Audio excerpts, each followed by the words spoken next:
Hello there. I just thought I'd do a quick video using Alginate to make a hand cast and an object as well, which would be a little ball.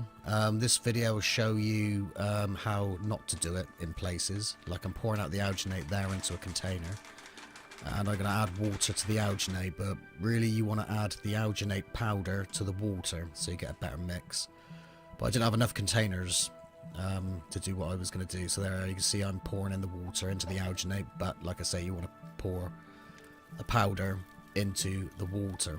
So mixing up there. This Alginate was out of date, by the way, so I thought I'd just use it up, do a quick video and see how it turns out. So we're doing an experiment as well, using a small object, which is the ball, and which is based on a drawing I did a while back, so I'll flash up on the screen. So now I'm just pouring the Alginate into a makeshift box with a plastic bag inside, but when you're doing this you might want to find a suitable container which will fit your hand.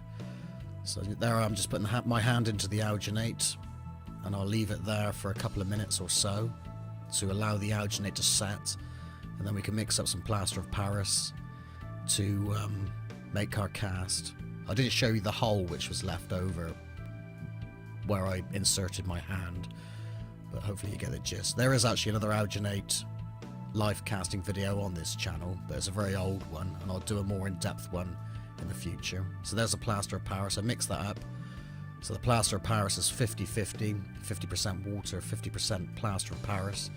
Mix up nicely, and the same again, add your plaster of Paris to the water and not the other way around. So pour the plaster of Paris in there. Oh, by the way, the Alginate is a 3-to-1 mix, so you got 3 parts water and 1 part Alginate. So I had 450 grams of Alginate, and I poured in just over 1200 milliliters of water.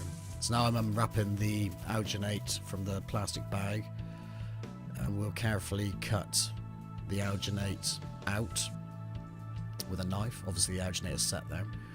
Another thing not to do, go careful with your knife when you're cutting away the Alginate. I actually was a bit brutal with my knife here, and I did go into the plaster cast and make some cuts into the plaster cast, which you want to avoid. So that's another thing not to do. So this is a bit of a messy video, but anyway, the end result, I was quite happy with the end result. There was a few blemishes in the cast. As you can see, the ball is in place where I used the ball in the cast, and you leave the ball in there when you take the hand out or whatever object you use them. So there's a finished piece. Needs a bit of touching up. There's a few air traps there on one of the fingers, so I should have burped that out. But overall, nice little experiment, and quite happy with how the cast turned out. But I'm going to do another one of these later date and get a more crisper cast and use that for a project. So anyway, hope this gave some people some ideas. Thank you for watching, and over and out for now.